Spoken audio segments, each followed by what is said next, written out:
बात करेंगे mutual induction के टॉपिक पे। तो सबसे पहले समझिए कि म्यूचुअल इंडक्शन होता क्या है। तो क्योंकि नाम में ही क्लियर है कि म्यूचुअल टर्म यहाँ पे यूज़ हो रहा है, इसका मतलब यहाँ पर दो कॉइल्स होंगी। तो हम लोग क्या करते हैं, दो कॉइल्स ले लेते हैं। ध्यान से मेरी बात समझिएगा। ये हमने दो कॉइल्स ले ली, ये हमारे पास पहली कॉइल है, ये हमारे पास पहली कॉइल है, और इस तरह से यहाँ पर इसके पास में ही कोएक्सियल डिस्टेंस पे एक सेकेंडरी कॉइल इस तरह से रखी हुई है। इस कॉइल को हम लोग कहते हैं प्राइमरी कॉइल, ठीक है। इसको हम लोग कहते हैं सेकेंडरी कॉइल, ठीक है। क्या कहते हैं, सेकेंडरी कॉइल। इस प्राइमरी कॉइल को हम लोग क्या करते हैं, एक सोर्स से लगा के रखते हैं जो इसमें करंट को क्या करता है, प्रोवाइड करता है। यहाँ पे एक स्विच लगा हुआ होता है, ठीक है, ओके। मान लेते हैं जो ये प्राइमरी कॉइल है, इसमें टोटल नंबर ऑफ टर्न जो है N1 है। Number of turn per unit length जो है वो स्मॉल n1 है, इसकी जो लेंथ है वो L1 है, इसका जो एरिया है वो A1 है, ठीक है। ये सारी क्वांटिटीज आपको एज्यूम करनी पड़ेगी। सिमिलरली हमारे पास एक दूसरी कॉइल है जिसमें total number of turn N2 है, number of turn per unit length जो है स्मॉल n2 है, लेंथ जो है वो L2 है, और इसका जो एरिया है वो क्या है, A2 है, ठीक है। तो इस तरह से हमारे पास एक कॉइल है। तो म्यूचुअल इंडक्शन, जैसे आप लोगों ने सेल्फ इंडक्शन में देखा था कि जब आप लोग उसकी कॉइल में परिवर्तन करते थे तो वो उसमें करंट के चेंज का विरोध करती थी और एक खुद में एक बैक ईएमएफ जनरेट कर लेती थी। इसी तरीके से अगर दो कॉइल एक दूसरे से को एक्सियल डिस्टेंस पे रखे हुए हैं या को एक्सिस पे रखे हुए हैं, और एक में आपने सोर्स प्रोवाइड किया और दूसरे में आपने इसको गैल्वेनोमीटर से लगा दिया, तो हम देखते हैं कि जैसे ही यहाँ से करंट को ऑन करते हैं, इससे जनरेट होने वाला जो फ्लक्स है, ध्यान से मेरी बात समझिएगा, इससे जनरेट होने वाला जो फ्लक्स है इसके साथ लिंक होता है। मानते हैं कि जो पहले वाली कॉइल है, इससे जो फ्लक्स जनरेट हो रहा है वो φ1 है, और ये कॉइल का जो फ्लक्स है जब जाकर के ये सेकेंडरी कॉइल से लिंक होगा तो ये इसके अंदर के चार्जेस को क्या करेगा, चार्जेस पे फोर्स लगाएगा, और इसके अंदर के जो चार्जेज हैं वो इनर्शिया की प्रॉपर्टी में है, आप जानते हैं इनर्शिया ऑफ चार्ज। तो ये इसके मैग्नेटिक फ्लक्स को विरोध करने के लिए, इसको अपोज करने के लिए, आपने लेंज लॉ पढ़ा है, ये उस कॉज का विरोध करेंगे जिससे ये जनरेट हो रहे हैं। तो आप देखिए जब ये लाइंस जाकर के इससे लिंक होंगी तो इसके अंदर के जो इलेक्ट्रॉन्स हैं इसके मैग्नेटिक फील्ड को अपोज करना चाहेंगे, और इसके मैग्नेटिक फील्ड को अपोज करने के लिए इसके इलेक्ट्रॉन्स क्या होंगे, अपोजिट डायरेक्शन में चलना स्टार्ट कर देंगे। मान लीजिए करंट इसमें ऐसे जा रही थी, तो इसको अपोज करने के लिए, इसके मैग्नेटिक फील्ड को अपोज करने के लिए ये अपोजिट डायरेक्शन में चलना स्टार्ट कर देंगे, और यहाँ पर एक इंड्यूस करंट I2 जनरेट हो जाएगी, यहाँ पे करंट I1 था, ठीक है। तो इस तरह से ये इंडक्शन का प्रोसेस होता है, ठीक है, ये बात आप जानते हैं। अब ये जो इंडक्शन का प्रोसेस हो रहा है कि आपने किसी एक प्राइमरी कॉइल में चेंज किया और उसकी वजह से सेकेंडरी कॉइल में करंट जनरेट हो गया, इसी प्रोसेस को हम लोग कहते हैं म्यूचुअल इंडक्शन। पहले में आपने करंट को चेंज किया, फ्लक्स जनरेट किया, तो हम देखते हैं दूसरे में भी एक अपोजिट फ्लक्स जनरेट हो गया, ठीक है। ये पूरा प्रोसेस क्या कहलाता है, म्यूचुअल इंडक्शन कहलाता है। और इसके लिए हम लोग कुछ एनालॉजीज पढ़ते हैं, जैसे जब ये इसकी जो मैग्नेटिक प्राइमरी कॉइल की मैग्नेटिक फील्ड लाइंस इसके साथ लिंक होंगी, तो ये जो सेकेंडरी कॉइल है इसकी मैग्नेटिक फील्ड लाइंस को अपोज करने के लिए एक अपना बैक क्या करेगा, फ्लक्स क्रिएट करेगा, जिसको हम लोग कह रहे हैं φ2। क्या कह रहे हैं, φ2, ठीक है। तो सिंपल सा मतलब है कि जितना ज़्यादा आप यहाँ पे करंट को बढ़ाएंगे, ध्यान से मेरी बात समझिएगा, जितना ज़्यादा करंट को आप यहाँ पे चेंज करेंगे उतना ज़्यादा प्राइमरी कॉइल में फ्लक्स क्रिएट होगा, और प्राइमरी कॉइल के फ्लक्स को अपोज करने के लिए जो सेकेंडरी कॉइल है ये अपना खुद का क्या करेगी, एक फ्लक्स क्रिएट करेगी, ठीक है। इसका मतलब जो है, जो φ2 फ्लक्स है वो डायरेक्टली प्रोपोर्शनल होगा current in the primary coil, है ना। मेरी बात ध्यान से समझिएगा, φ2 फ्लक्स जो होगा ये डायरेक्टली प्रोपोर्शनल होगा current in the primary coil, है ना। φ2 फ्लक्स जो होगा ये डायरेक्टली प्रोपोर्शनल होगा करंट इन I1 करंट, क्योंकि जो φ2 करंट इंड्यूस हो रही है, जो φ2 करंट यहाँ पे जनरेट हो रही है, या जो φ2 फ्लक्स यहाँ पे जनरेट हो रहा है वो किसकी वजह से हो रहा है, वो प्राइमरी कॉइल में करंट फ्लो होने की वजह से हो रहा है। इसलिए हम लिखेंगे φ2 is directly proportional to I1। अब यहाँ से जब हम लोग प्रोपोर्शनलिटी कॉन्स्टेंट हटाते हैं तो हमें एक कॉन्स्टेंट मिलता है जिसे हम लोग कहते हैं कोफिशिएंट ऑफ म्यूचुअल इंडक्शन। क्या कहते हैं, कोफिशिएंट ऑफ म्यूचुअल इंडक्शन। अभी जो कोफिशिएंट ऑफ म्यूचुअल इंडक्शन है इसको कैसे रिप्रेजेंट करेंगे, तो इसका रिप्रेजेंट करने का तरीका है, क्योंकि यहाँ पे आपने φ2 फ्लक्स लिया है इसलिए हम यहाँ पे लिखेंगे coefficient of mutual induction of second coil with respect to first, तो हम लोग लिखेंगे M21, ठीक है। आई होप मेरी बात समझ गए होंगे आप। अब यहाँ से हम लोग चाहें तो इसको इक्वेशन नंबर फर्स्ट यहीं से बना लें, या इसी को थोड़ा सा हम लोग रिजॉल्व कर लेते हैं, और रिजॉल्व करके इसी को हम लोग डिनोट करके लिख लेते हैं M21, क्योंकि हमें basically coefficient of mutual induction निकालना है। तो M21 किसके बराबर हो जाएगा, φ2/I1 के बराबर होगा, ठीक है। ये बात समझ में आ गई है। अब ध्यान से मेरी बात समझिएगा, ये जो प्राइमरी कॉइल का मैग्नेटिक फील्ड है, इसकी मैग्नेटिक फील्ड में कौन रखा हुआ है, प्राइमरी कॉइल के मैग्नेटिक फील्ड में प्राइमरी कॉइल में जो करंट फ्लो हो रही है उसकी वजह से मैग्नेटिक फील्ड जनरेट हो रहा है, और इस मैग्नेटिक फील्ड के फील्ड में सेकेंडरी कॉइल आपकी रखी हुई है। इसका मतलब magnetic field of the first coil है ना will be mu naught N1 I1। ठीक है, ये बात समझ में आ गई। इक्वेशन नंबर फर्स्ट हो गई। अब ध्यान से समझिएगा कि जो φ2 फ्लक्स जनरेट हो रहा है ये किसकी वजह से हो रहा है, ये जनरेट हो रहा है B1 मैग्नेटिक फील्ड की वजह से। देखिए अगर ये B1 मैग्नेटिक फील्ड नहीं होता, मतलब magnetic field of the primary coil अगर नहीं होता, तो क्या इसमें कोई फ्लक्स जनरेट होता? नहीं होता। इसका मतलब इसके अंदर जो फ्लक्स जनरेट हो रहा है वो इसके मैग्नेटिक फील्ड की वजह से हो रहा है। तो हम लोग लिखेंगे φ2 इक्वल टू, आप जानते हैं फ्लक्स इक्वल टू होता है मैग्नेटिक फील्ड इंटू एरिया, तो हम लोगों ने यहाँ लिखा magnetic field into area of the secondary coil.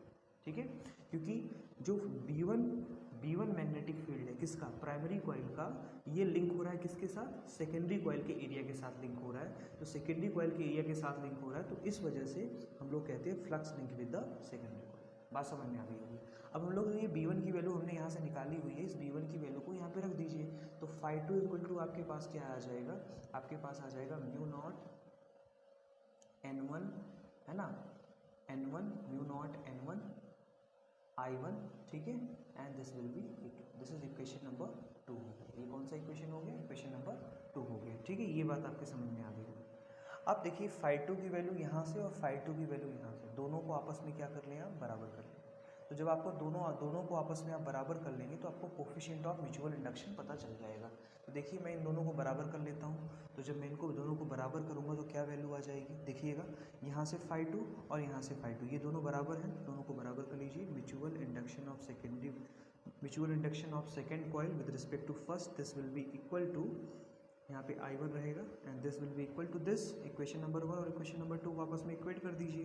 तो यहाँ से वैल्यू आ जाएगी mu naught N1 I1 and this will B, मतलब ये I1 है, ये भी क्या है, I1 है। ठीक है, and this will B E2। ठीक है, तो यहाँ से आप देखेंगे कि यहाँ से I1 से I1 क्या हो गया, कैंसल आउट हो गया। I1 से I1 क्या हो गया, कैंसल आउट हो गया। और आपके पास क्या वैल्यू निकल के आ गई, ध्यान से समझिएगा।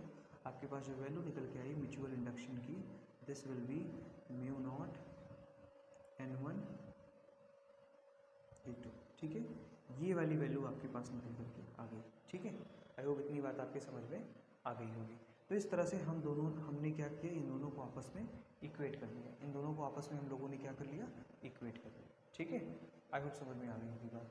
अच्छा, एक चीज़ यहाँ से और छूट रही है कि जब हम लोगों ने यहाँ पर क्या लिखा था, यहाँ पे हम लोगों ने जब हम लोगों ने φ2 की वैल्यू लिखी तो हम लिखा था B1 इंटू A2। तो यहाँ से हम लोगों को N2 भी क्या करना पड़ता है, मल्टीप्लाई करना पड़ता है। ध्यान में समझिएगा। तो इसकी वजह से यहाँ पर एक फंक्शन और आ जाएगा N2। ठीक है, N2 ऐड हो जाएगा, N2 छूट जा रहा था क्योंकि ये तो एक कॉइल का हो गया, B1 इंटू A1 एक कॉइल का हो गया। इस तरह से बहुत सारे कॉइल लगे हुए हैं, तो सेकेंडरी कॉइल में जो टोटल नंबर ऑफ कॉइल है वो N2 है। तो N2 को मल्टीप्लाई कर दो तो नेट फ्लक्स आपको मिल जाएगा सेकेंडरी कॉइल में कितना लिंक होगा।